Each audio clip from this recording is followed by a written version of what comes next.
Hello and welcome back to High Spirits. Sorry, there's been a bit of a hiatus since our last episode. Life kind of ran away with me there, and suddenly it's June. Nevertheless, I hope you will enjoy this episode, which is another installment in our series about tools of the trade. And today I'm going to be talking about wands. We all have probably got a wand. We might have found one when we were walking our dog through the park, an old twig or branch that fell on the floor that we liked the shape of and we took home. We might have bought one from a New Age shop or a Mind Body Spirit fair, not really knowing what to do with it, but because we liked it, brought it home, left it on the shelf, never really did anything with it.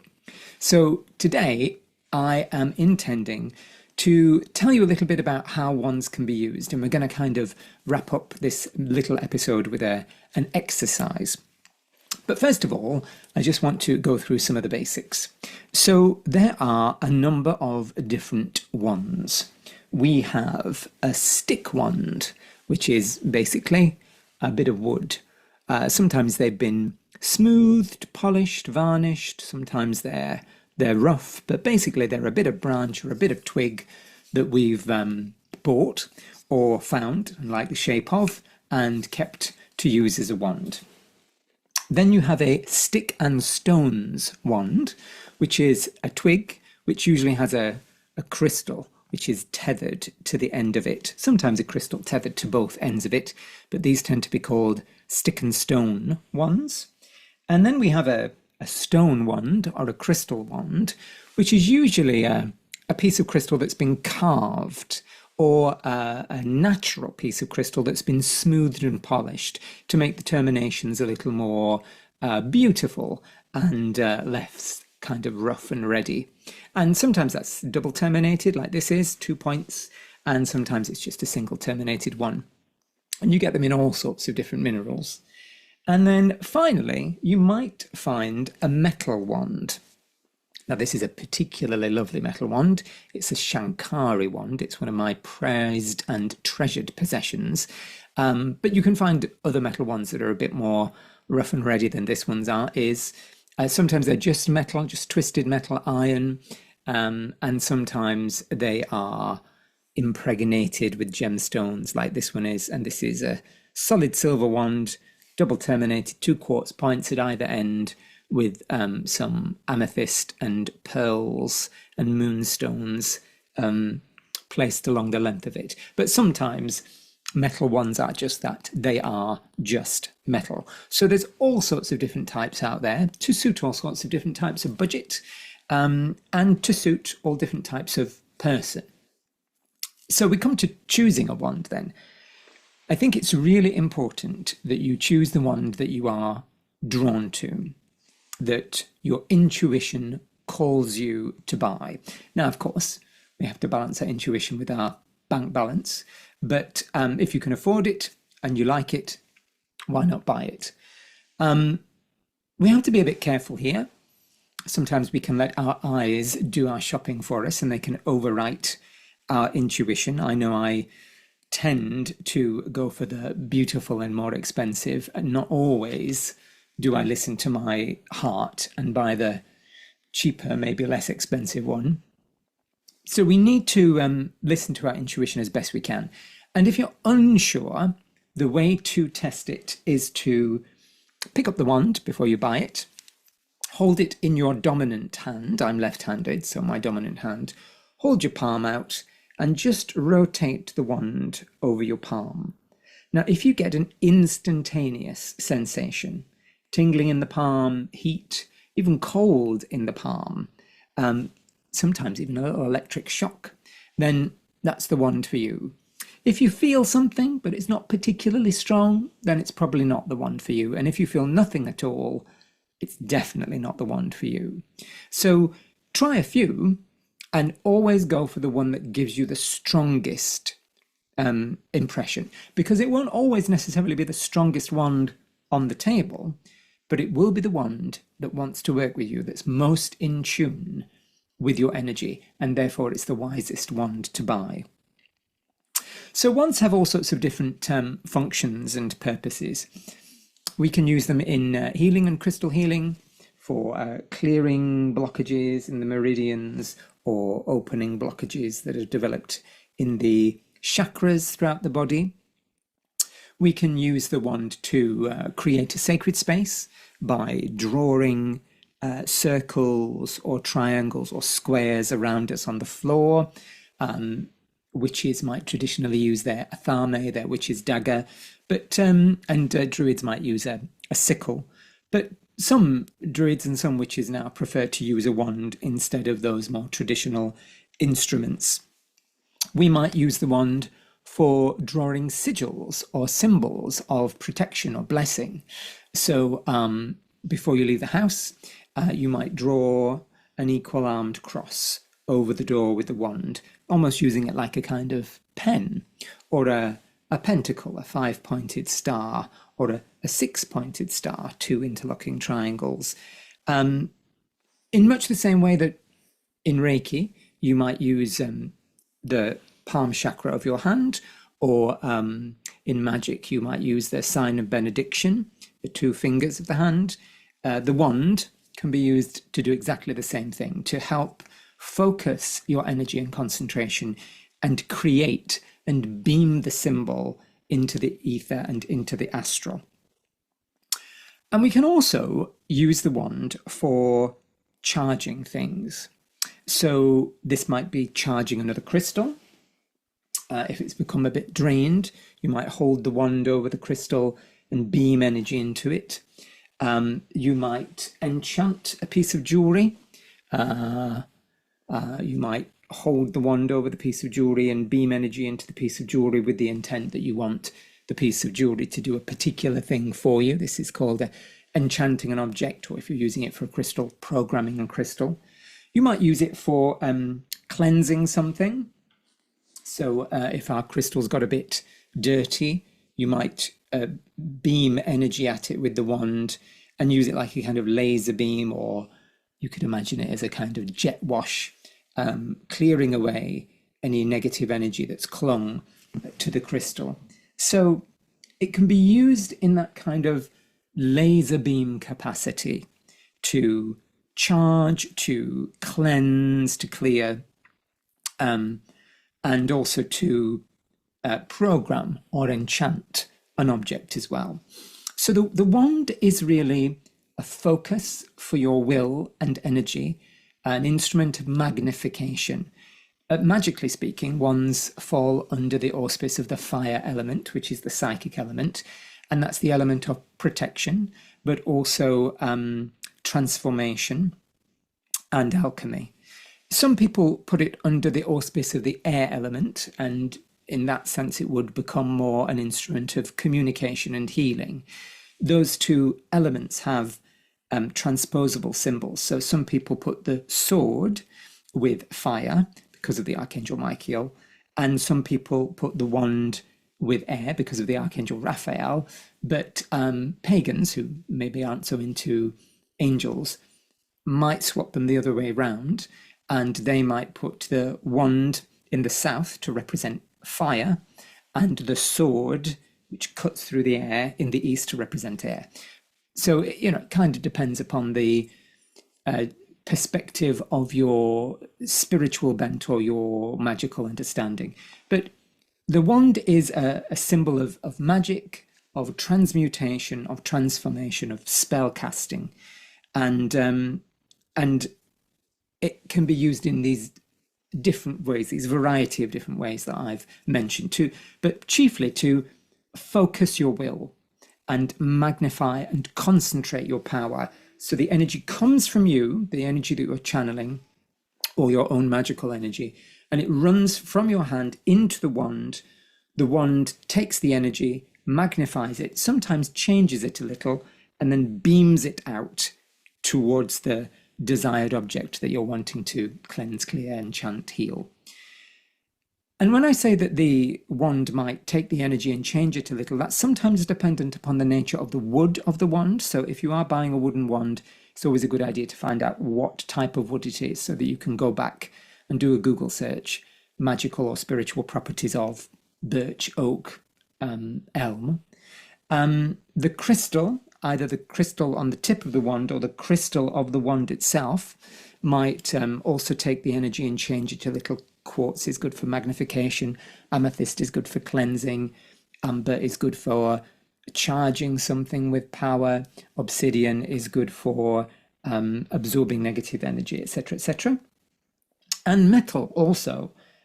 Silver is aligned to the moon and to the lunar currents, intuition, receptivity. Gold, and that sounded a bit bonkers, but I did once meet a woman who had a telescopic gold wand with a diamond based on the tip of the wand. It was the most incredibly powerful thing. She pointed it at somebody in the room. They fell over because of the energy was so extreme. Gold is all about projection, solar energy, dynamic force. Copper is a fantastic conductor of psychic force. You often find ones made of copper tubing. It's really good for conducting psychical energy and dynamically directing psychical energy. Iron is a traditional metal of protection. So the metal also, if you're buying a metal wand, find out what metal it is, because that will dictate a little how the wand will take your energy and alter it. Personally, I would steer clear of resin wands or plastic wands. There's a lot out there now. Various companies have made them. Various companies have made them in the likeness of the Harry Potter ones. Don't like to say that word out loud. And they might look lovely, but plastic is an inorganic material. It's synthetic, it's man-made, and it doesn't conduct psychic energy at all. So no matter how much energy you push through it, it won't carry the energy, it won't magnify the energy, it won't direct the energy. So absolutely no point using them. Steer clear if I were you. So we are going to use our wand for a bit of self-regulation, a bit of self-healing, a bit of harmony, to balance the energy of the chakras and to connect ourselves through the central energy channel, the Sushumna, to the powers of heaven and earth. It's a lovely little practice that you can do whenever you're feeling a bit imbalanced, a bit discombobulated, and you just want to bring yourself back into a state of focus. So I'm going to put some music on. Let me find some lovely music for us to do this to. Ooh, let's do that one, I think. Ooh, that's a bit loud. There we go. Let me just take a slurp of chocolate. Grease the old pipes, and we'll do our little exercise. So for this exercise, you will need a wand. Any kind of wand that you've got, big or large, tiny, small, huge. I don't think it really matters, to be honest, whether you've got a tiny wand or an enormous one. I've seen people with just the most incredibly enormous ones. I mean, they look like shotguns.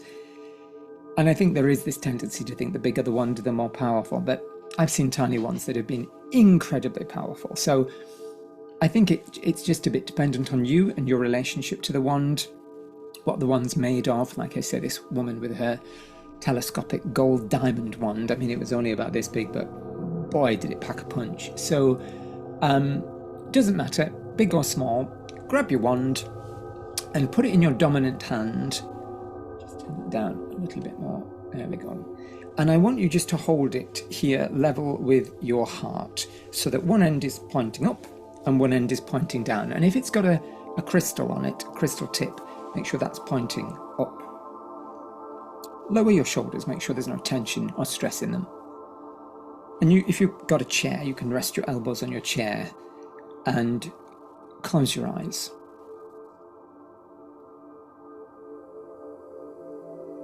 Just take a few breaths, just to center yourself. Breathing in,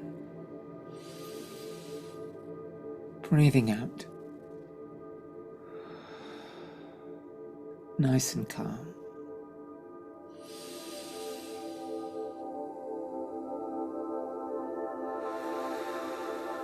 One more breath.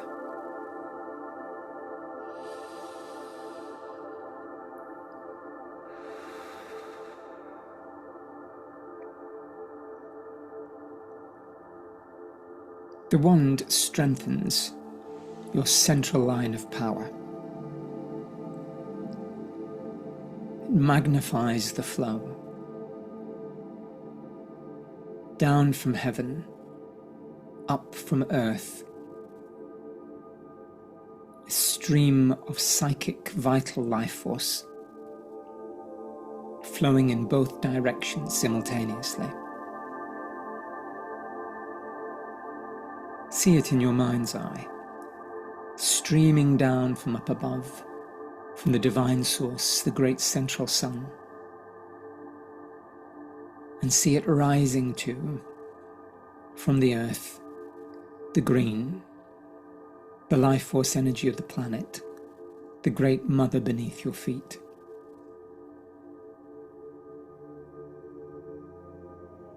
The wand strengthens the flow, calling down the light of heaven, drawing up the power of the green, strengthening the vital mixture of heaven and earth as it flows through the central line of your body, as it flows into your form, spilling like a champagne fountain through the chakras, turning them, cleansing them, and vitalizing them, balancing them.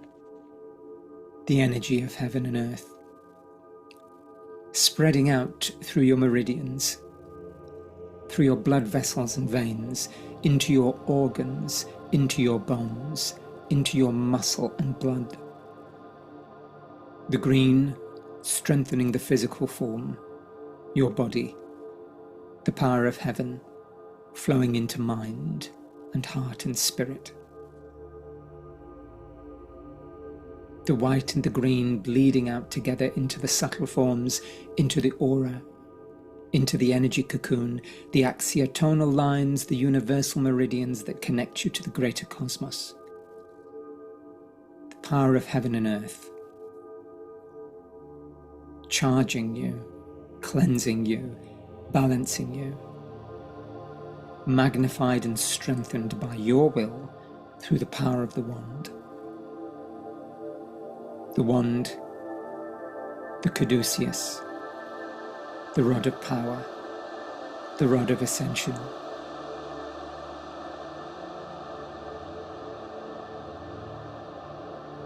Anchoring this gift of light that falls and rises, that rises and falls. Drink in the healing. Drink in the power. For just a moment or two.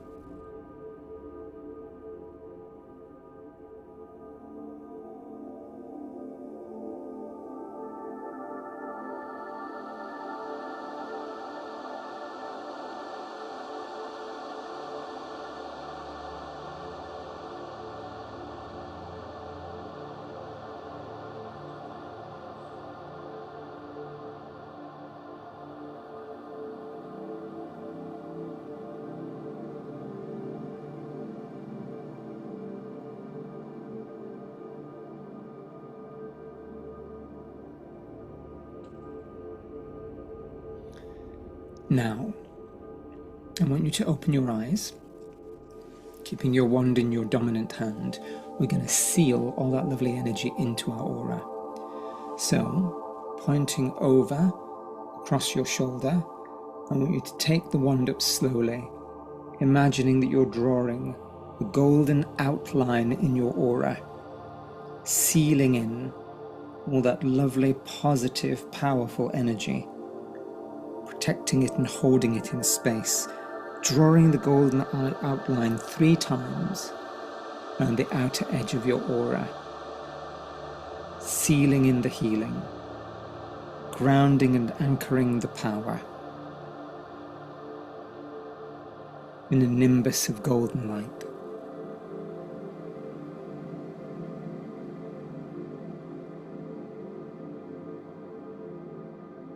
and you're done. So this little exercise, it can be done whenever you feel the need for it, really. Whenever you feel tired, whenever you feel discombobulated, whenever you feel the need for a blast or boost of energy.